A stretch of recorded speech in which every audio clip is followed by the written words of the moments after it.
To help make sense of North Korea's statements and motivations in the upcoming summits, we turn to Jean Lee, director of the Korea program at the Wilson Center in Washington, D.C. She was also the former bureau chief for the Associated Press in Pyongyang. So let's first start talking a little bit about definitions here. There seems to be a different definition of denuclearization for the United States versus North Korea. What do they mean by it?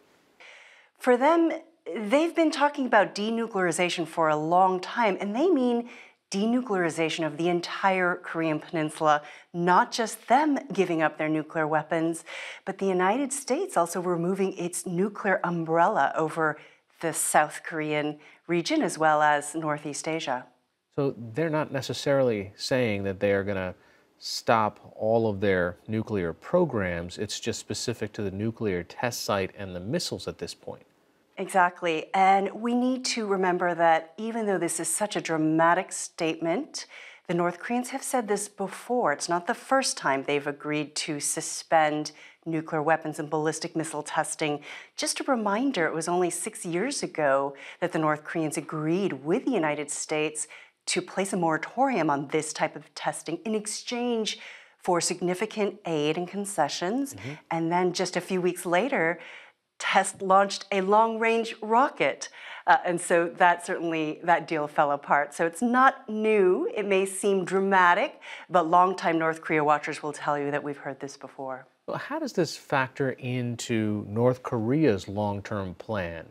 What we're seeing right now is really strategic messaging on the part of the North Korean leader, Kim Jong-un, to his own people. What we saw with the news that came out of North Korea just the past day was a significant moment in the making of this North Korean leader. This is going to be a treatise that is going to go down in history in North Korea. And he's telling his people, listen, we are done with this phase of nuclear testing for now because I have done what I set out to accomplish, which was to prove to you that I can defend you with nuclear weapons that are proven to be a global threat.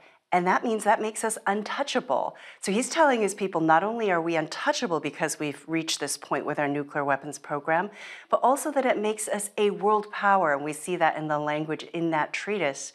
It also positions him to sit down with the leaders of South Korea and the United States in a very different position than had he done this years ago. He is trying to portray himself as a rational world leader who embraces the concept of a nuclear weapons-free world. And so he'll win simply by sitting down at that table, even if he gets nothing out of it. What are the costs for North Korea to continue a nuclear program? I mean, this is a very poor country.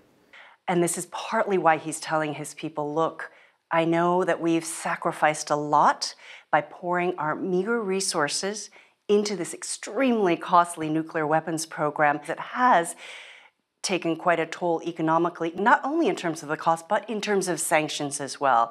The North Koreans have been living with sanctions for decades, but they've certainly been stepped up. The elites of Pyongyang know that sanctions are going to start to take a significant bite in their economy and their way of life. And so that's something that he's telling his people as well. I did this as an investment in our defense, and now I can step back from that and refocus those resources into the economy. All right, Jean Lee of the Wilson Center joining us from Washington. Thanks so much. Thank you for having me.